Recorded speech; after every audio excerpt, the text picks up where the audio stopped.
So check this out. Oil surges 35% this week for the biggest gain in futures trading history. Wow. Dating back to 1983. And this kind of volatility that you're seeing is having major effects on the markets and the economy. And people are saying, well, looks like we're going to see $100 a barrel in oil. It's something that we were talking about just a couple days ago, and now it looks like we're there. I think last I checked, we're at 92, 93, something like that.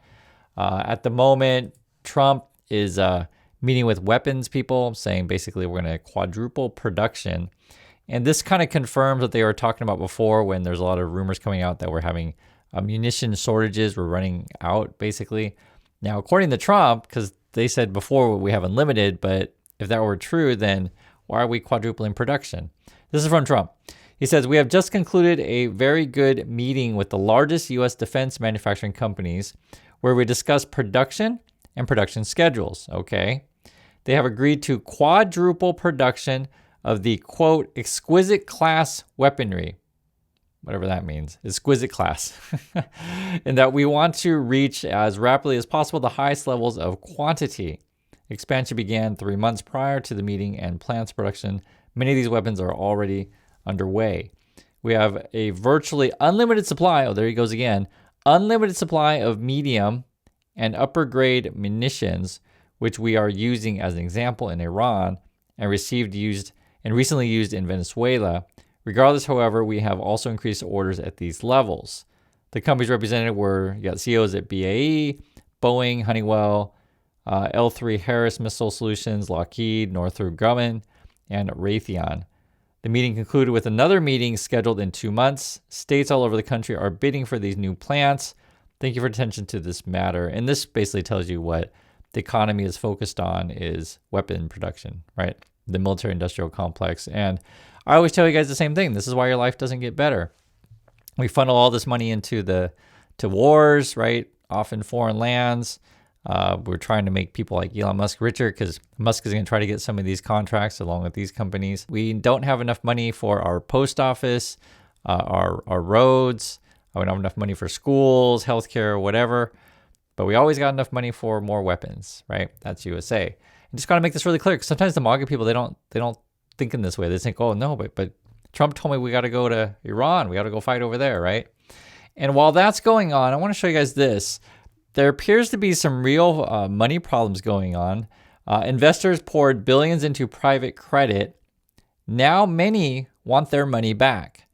And this is going to be a recurring theme you're seeing in the markets, where people are like, give me back my money. No, I'm serious. Give me back my money, right? Could be any number of reasons why people want to pull their money out. They could be facing, extreme leverage, or they borrowed a whole bunch to throw into whatever. A lot of people do that, especially on risky things. Sometimes it could just be, I just want my money somewhere safe, right? Then when too many people try to get their money out, some places will freeze your ability to get your money. This is BlackRock. This is actually a really big story. It probably won't make massive headlines because there's so much to talk about, but this shows you what's going on in the financial system. BlackRock limits redemptions, okay, at private credit fund as outflows swell. Decision taking after withdrawal requests at flagship SPS corporate lending surged to 9.3% of net asset value. So there's too many people wanting their money right now, so they're limiting the amount of basically money you can get. And this is actually a big problem. Before, I think it was called Blue Owl. We talked about this for maybe 2 weeks ago. They did a similar kind of thing where they actually froze redemptions. This one's more limited, so they're basically saying, hey, you can get your money, just not all of it right now. Come back next month or whatever. But for some people, right, you're looking around, the world is melting down. You're just like, I just want my money back. And this is I think honestly, this is a really big story when BlackRock's like, no, you can't have it. This is Bloomberg. See what they're saying from Goldman Sachs. We haven't had a reckoning in a long time. What do I mean? What's a reckoning? We haven't had some disaster that forced people to sell things that they didn't want to sell, accumulate cash capital, find out and have to discover what the value of the inventories that they're accumulating in their balance sheet. We haven't had that in a while. And the longer it takes, really not since the global financial crisis. That was a long time. 2008 was a long time ago. Usually we had these things every 4 or 5 years. I could tick through them, but we had them, and we haven't had it for a long time. time. And because we haven't, the sheer fact that we haven't had it for a long time means there's undoubtedly a lack of discipline. Interest rates were very low for a long time, so investments were made. Anytime the commodity is free, you're not husbanding it and you're not disciplined about it. And that there must be things out there that nobody's been forced to sell, nobody's been forced to price discover, and at some point, and the longer the reckoning takes, the worse it's going to be. Again, my base case is wind at our back, but eventually it will come to an end, and people will have to take stock of what the assets that they've been accumulating and had their notion of what the value was.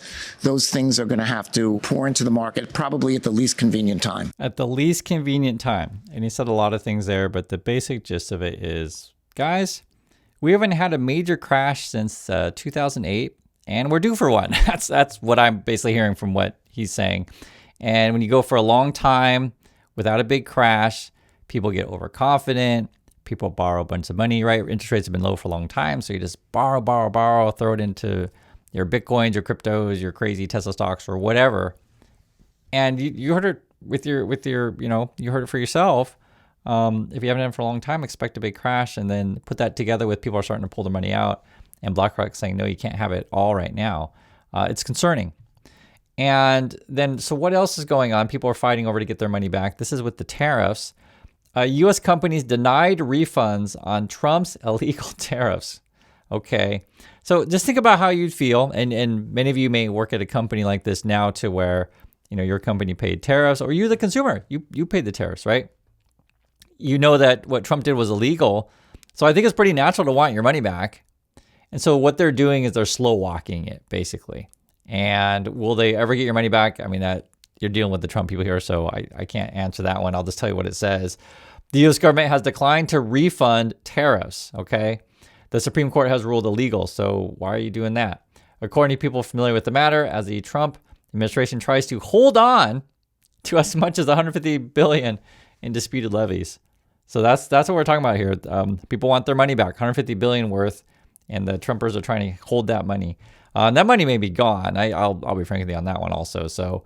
We'll see. It says custom officials are rejecting companies' attempts to reclaim duties imposed under Trump's emergency powers, leaving businesses in limbo and pushing more cases into court. So basically lawsuits up the wazoo.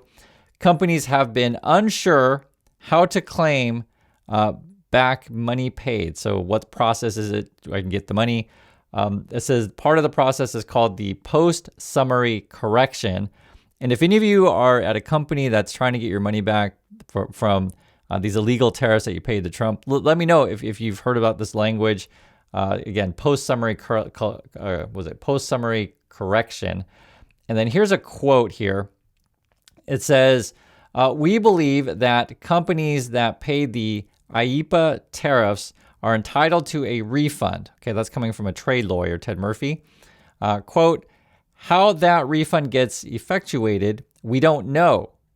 And I would say nobody knows for sure, which is crazy. And I would completely agree, right? The tariffs, they're ruled by the Supreme Court to be illegal, so why aren't you giving people their money back? Some lawyers have advised their clients to file lawsuits as well as paperwork with the CPB to try and reclaim their tariffs through the administrative process. Well, good luck with that. Quote, importers are facing uncertainty around tariff refunds that is in many respects unprecedented. And the thing goes on, right? So we're having trouble getting our money back from big funds. We're having trouble getting our money back from illegal tariffs that Trump does. So what is Trumpers up to then today? Check this out. We have some of the big politicians, senators, Congress people that can make it get approved. Yeah, because we have to go through, I'd do an executive order. I'd love to do that. I'll probably do it anyway. We'll do an executive order. We'll see how it works, because it would be I have a really nice, simple idea. But we'll go through this process, and I think we'll get it through Congress. We have a good chance. I think it'll be very bipartisan. That was Trump describing the process of, well, I guess I'd go through Congress, or I'll just do an executive order, right? So he's pretty lackadaisical about the law or the Constitution. But you already know this. The dude's a felon. And that particular meeting, they were talking about money in college football. as if that's this like really important thing while there's a war going on, and war he started, and Americans are struggling to put food on the table. Apparently, though, even at that meeting, Trump was sleeping. Take a look at this. Product to be the best it can be. We want to accomplish the necessary ends, and we think we're very close. Everybody here wants to see this American institution succeed, and we have that opportunity within our grasp. You can see Trump's eyes are clearly closed there, and if you want to watch more Trump sleeping, I'm sure there's a bunch of footage out there. Basically, every meeting these days, he does that. Also, we're talking about money and the tankers. They just did this today. Trump administration announces $20 billion reinsurance program for oil tankers during Iran war. We'll see how that goes. And effectively, these tankers are really, really expensive right now. Very little ships are going through, if any. And Trump before said, "Oh, guys, we'll be an insurance racket for you." I will see. This is just announced today, and you know my feeling on this one is I guess taxpayers are on the dime. Or on the clock, you say, however you want to say it. It's taxpayers' dime to pay for Trump's ridiculous war. That's essentially what it ends up being. And then on top of that, and I tell you guys, it's kind of the same theme you're seeing around the markets. The money's drying up. Oracle and OpenAI end plans to expand flagship data center, right? So they had a deal. They were going to build the Stargate thing. I guess that's not working out for them. They also, we're talking about Oracle, they have too much debt. They announced thousands of layoffs just before. And I think you're going to start to see more and more companies do these kind of things where they cancel deals, and sort of the sort of rosy projections of massive growth forever is not there anymore. You also have bond traders. I know I'm going through a lot, but I just want to give you an idea of how things are. Bond traders pile into inflation hedges as war drives up oil. So people are shuffling money around that way. And then you got the White House putting out these weird videos where they combine baseball with explosions of, the war. It's weird. Pure American dominance, explosion, American flag. Great. They also have a similar thing too, where they show video game footage along with war footage, Operation Epic Fury. These people are weird, and they make it like a video game. So they think it's like sports and video games to go to war. That's how they feel. Washington Post then ran this story, which is a pretty big story. Russia is providing Iran intelligence to target U.S. forces, officials say. Okay. And then Karen Levitt was asked about the Iran story. For having me. I wanted to start you off this afternoon because we have confirmed reports from U.S. officials that Russia is providing intelligence to Iran to help it target U.S. assets in the region. I'm sure this is something that does not please the president whatsoever. Has he spoken to Putin about it? Well, look, I'll leave that to the president to answer himself. But what I will tell you, John, we don't comment on intelligence reports that are leaked to the press. Whether or not this happened, frankly, it does not really matter, because President Trump and the United States military are absolutely decimating the rogue Iranian terrorist regime. Yeah, so that was Karen Levitt commenting on that. I think it does matter. She thinks it doesn't matter, but here's where we are. And we'll see if Trump calls his buddy Putin and stop that. This is actually something I think is very worth pointing out. So remember we talked about before, up to, and it's hard to know exact number, but maybe 300,000 Americans are stranded in the Middle East. Some of them were actually complaining about the situation and what the Trump people are doing. So here's the headline from the Financial Times. Americans stranded in the UAE vent anger at lack of U.S. government support. Okay. I'll read a little bit. Americans stranded in the UAE have criticized lack of support from the government after flights out of the country were canceled because of the Iran war. And I've also noticed too, several publications are now referring to this as the Iran war, even if Trump and his people don't. So that's what it is. Several people stuck in the Gulf told the Financial Times that helplines and websites meant to offer support were defective. Because before Marco Rubio and the people of the State Department was like, hey, and even Mike Huckabee, if you guys remember, I showed you the video. Hey, call the hotline, go to the website, register, whatever. So people who try to do that, they're saying it's defective, right? With one stranded traveler saying they felt as if they were being trolled. Quote, evacuate where? And evacuate how? How do you tell us to evacuate after the tension has already come to a head? It almost feels like we're being joked, like we're being trolled. That's according to him how he feels. Wade said that when he tried to call an emergency helpline for Americans affected by the conflict, he was met with a, quote, very unsettling pre-recorded voicemail that told him the U.S. government should not be relied upon for help evacuating the region. Here's another quote. I have friends who are in Doha, who are here in the UAE, who are in Bahrain as well, and we all share the same sentiment. There is no support.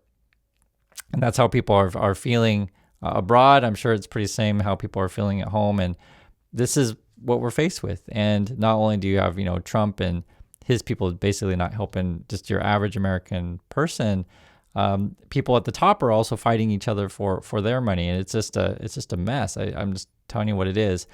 So that's what's going on. I'd like to hear your thoughts. Be careful out there. And I'll catch you all in the next video.